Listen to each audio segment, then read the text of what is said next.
everybody, welcome to Cook Along with Chemo Snacks. I'm Alex Stewart and I'm a cancer survivor, and I started Chemo Snacks to help people eat while they're going through their cancer treatment.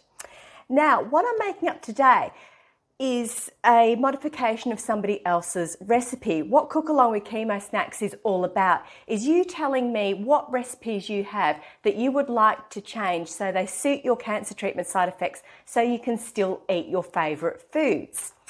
The recipe I have today is a Jamie Oliver recipe. I've been inundated over this time of COVID with so many people cooking at home and so many great cooks and chefs out there doing lots online, and people are asking me, how do I change that to suit what I'm going through right now? So the Jamie Oliver recipe I'm doing today is Botham burgers. Now, it's a hit in our house and there's a number of things you can do to change it to suit your treatment side effects. The first one is, rather than using the beef in the recipe, use chicken. The reason why I'm making this substitution is if you have metallic taste, this will make a world of difference to you. A lot of people say that one of the worst things you can have is red meat when you're experiencing metallic taste. And by swapping out red meat for white meat, say pork, chicken, turkey, this case chicken because I want that extra moisture in it too, can make all the difference to you eating a meat and a high protein source and not. The other things I'm changing here, so this recipe also calls for breadcrumbs. And what I've done here, I'm using fresh bread. I've got it in the little blender here. And I'm just going to get a close-up shot of what else is in this little blender here.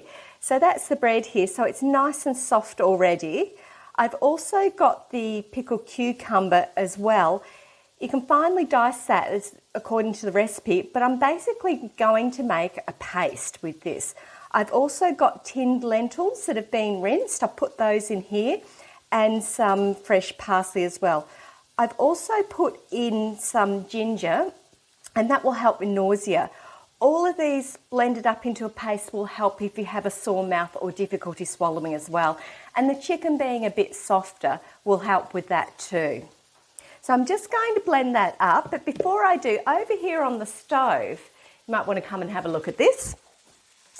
Over here on the stove, I have the onions and the carrot. Now the carrot I've finely grated, so it'd be nice and soft. So these need to cook up till they're soft but not coloured. If they're coloured, you might get some sharper edges on them as well. So nice and soft, no colour for those. So we'll give those a bit of a stir we might actually do that now. It's been on a little bit. I have that down on the lowest temperature there. And it's pretty much a bit like it's steaming as well. There we go. Okay. Back to this one. What I'm going to do is just quickly whiz this up in the blender. I've got my trusty brawn stick here that came with like 1,000,001 attachments, and you can do everything with it. The idea of having this sort of, I don't even know how to use it and put it on, do I, apparently? The idea of using equipment is, I'll get this on, is you want to make things easy for yourself. So rather than standing there chopping up all these things finely, you might not have the energy for that. Just do it in a blender if you can. Really, really quick, really simple. Oh, also to that, for those of you who may have a bit of chemo constipation, I'm adding a couple of scoops of the Chemo Snacks fibre blend as well. So just a couple of those in, that'll help bind it together a bit more. If it's looking like it's going to be a bit dry, I'll just add some water to that too. There we go. So we'll just do that up. And you know what? I'm actually going to add a little bit of water to that. It's a bit thick, not moving around how much I like it to. Try that. It's better with more water in it. There we go. Okay, so I've blended that up. I did add a bit of water to that because it wasn't moving around how I wanted to. What I've ended up with, it's actually a bit like a paste. So that's looking quite smooth, and you couldn't actually cut that to that sort of consistency either. And I try to not tend to show you my lack of knife skills on camera because my friends say it just looks frightening and they're scared for my life when I do it. So we won't do that. Okay, we'll see how this is going over here. So just a quick recap. What we've done here is we've substituted chicken for the beef, if you have metallic taste. We've made the other ingredients, the lentils, we've used fresh breadcrumbs and we've put in ginger for nausea and the herbs. We've done all of those in the blender so they're nice and smooth in case you have a dry mouth or a sore mouth. And we've made our other veg that was frying away there nice and soft and small as well. So got all of that into a bowl now. What I'm going to do is just mix all of that up. And there's a couple of tricks we're going to be doing when it comes to cooking. Oh, I forgot to also mention for chemo constipation, we've added in some fibre blend too. A couple of tricks when it comes to cooking is what I'm going to do is when I've got it in the oven, I'm going to cover these with some foil. Now you don't want the foil to tuck it in, you don't want them to steam, but what you don't want them to do is be crispy on the outside as well, because sometimes that will be a bit too scratchy for a sore mouth. So you just want to protect the top of them from actually browning off in the oven. The other thing you don't want to do if you have a sore mouth is use the salsa in the recipe. Anything that's a bit acidic is just too harsh.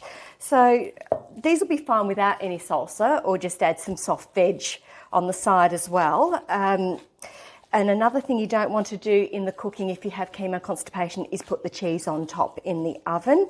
That's dairy and that won't do you any favours at all. There we go, that's all mixed up. Looks like that, takes a second, always use your gloves. And all you want to do is just make them into decent sized cricket balls and pop them on a tray and into the oven. All ready for the oven, odd bod sizes, shapes, doesn't matter, all taste the same.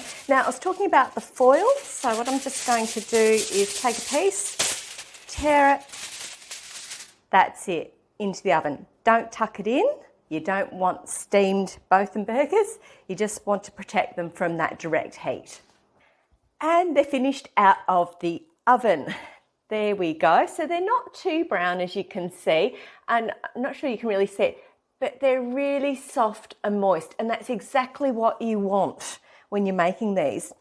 I think through the course of this video we've established three things really. I don't have any knife skills. I have a unique arrangement with my brawn stick blender, and I cannot actually form a ball out of anything. However, it's not the shape, it's what it tastes like and what it does for you.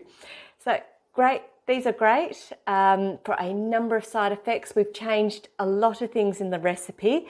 However, the essential recipe of Jamie Oliver's is still the same. So you can still enjoy a Botham burger.